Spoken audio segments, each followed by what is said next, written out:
Oh, because I know I don't want to jump into a car with a fucking. Listen to me. I just leave fucking. I leave Aspen. I owe like $80,000. I got 8 people looking for me. The cops are looking for me. I go from Aspen to Boulder. I need a job, so I take a job making Joe. I'm not kidding you. 160 a week, 60 hours wow. as a fucking shag. Which I'm the guy that takes the car from you in the body shop. When you pull up, I'm the guy that takes it and I wash it, and then they start the body work. And then after they've done the body work, I'm the guy that washes it. And if you do that for 3 or 4 months, then they turn you into a detailer. And I passed the test and I became a detailer. You're making $160 a week? Oh, it was fucking garbage. I was starving. Starving. But I was good, and I became a detailer. But the detailing was commission. And you made $100 to $150 a day. And, you know, I was enjoying it. But the guy I had as a boss was a dick. His name was Dirk Jordan. He was just a dick, dog. He was one of those guys that was one of us, but one day he got the manager's job. And one night I'm back there washing a fucking car. And I see a dead rat. And I picked the fucking rat up. And he had his jacket hanging by the door. I put the dead rat in his pocket, right, of his jacket, right? You know me, dog. I go home, I get stoned. I don't know nothing. The next morning, he comes in, bro, and his cat car is fucked up. Like he hit like a pole. He reached in and felt the rat. He went in his pocket to get a cigarette. And he pulled the fucking rat out, and he fucking just went crazy and hit like a pole. He came in running. I know who did this. I'm going to get to the bottom of this. And he kept blaming some other guy. I'm sitting all the time fucking kicking my fucking ass off. Bosses. Fuck, man. That's one of the worst relationships ever. A boss and employee. One of the worst relationships. Some guy gets to tell you what to do. He's the head guy at the office. You got to listen to this fuckhead. That is one of the worst positions to be in. Working for a guy who's a dick.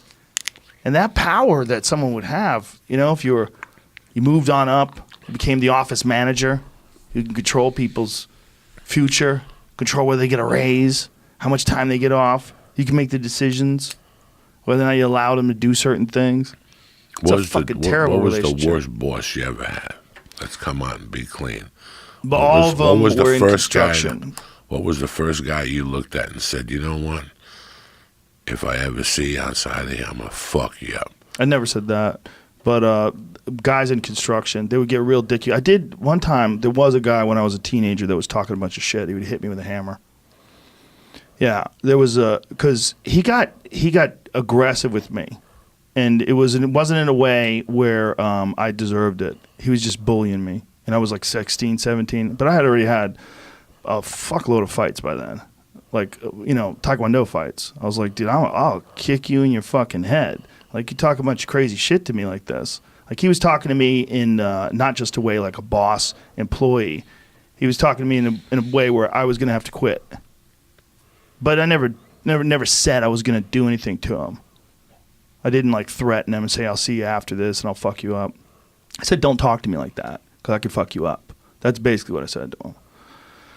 But that's the thing about construction is like there was a lot of like man-to-man type conflict. Like it wasn't unheard of to hear about street fights between guys who are working together. They got pissed and pushed each other and punched each other in the fucking snow. You know, dudes carrying roofing tiles. One guy knocks another guy over or something. They start fighting. That shit happened all the time.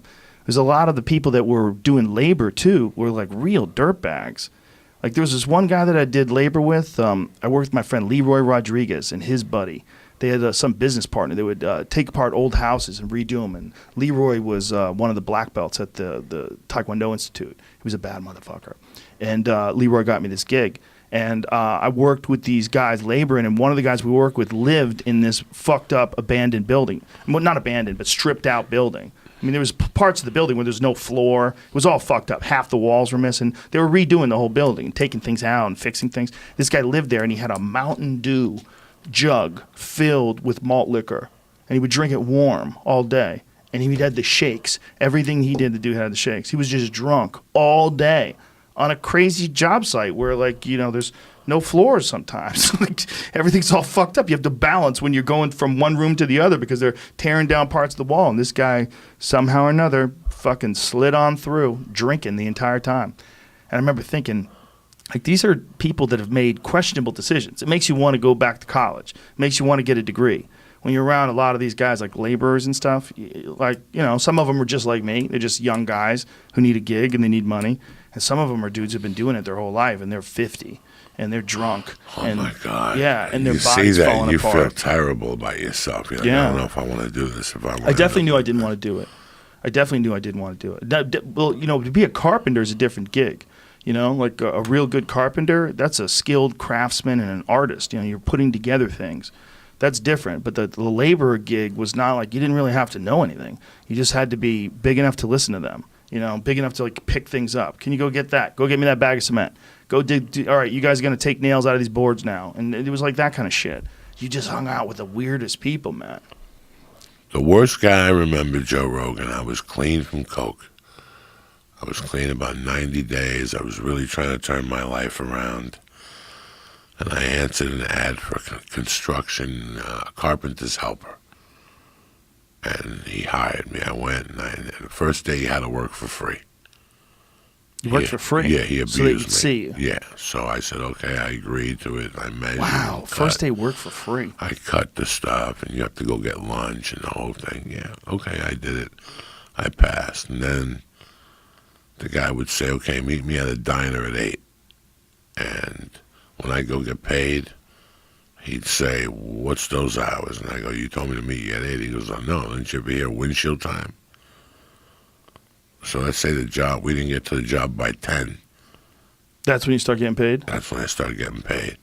And I was, you know, I was really trying. I lived with a friend. I wanted to give them rent money.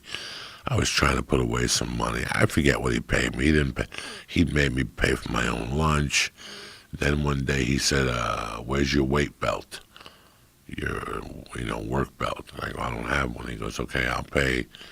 And you have to pay me for the materials plus 30%. And I was like, plus 30%. Yeah, you're a fucking scumbag. Just to have like a claw, a fucking hammer, and something else. Yeah. I forget what it was. To do work for him, you had to have your own tools. And a saw and stuff like that. And, yeah, that was always a thing, whether or not you were union or non-union.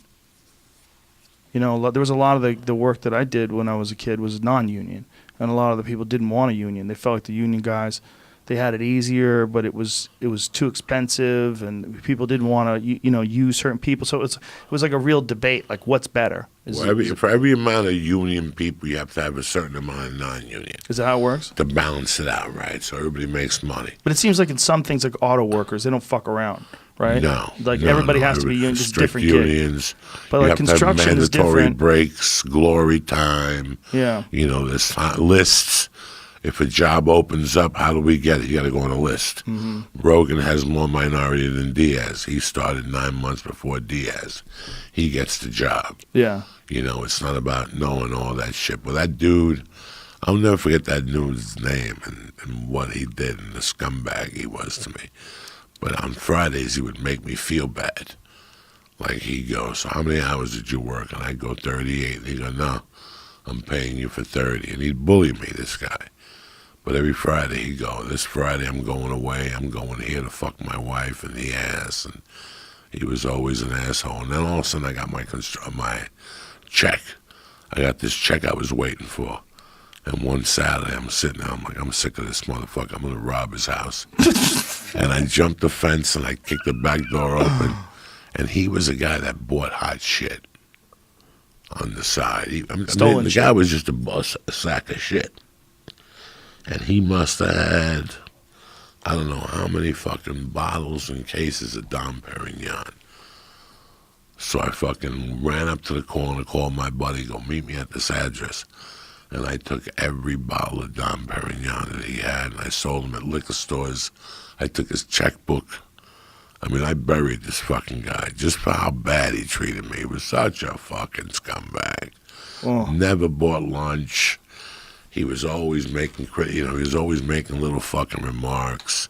Well, that's what we were talking about earlier. What Yeah. happens when a guy gets into power that's a piece of shit? Oh my God, It's the he worst. was such a fucking You become a sack of victim shit. to him. Yeah. I remember I had his T-shirt for a long time. I used to wear it and smile every time. JHS or some shit like that. Fuck him.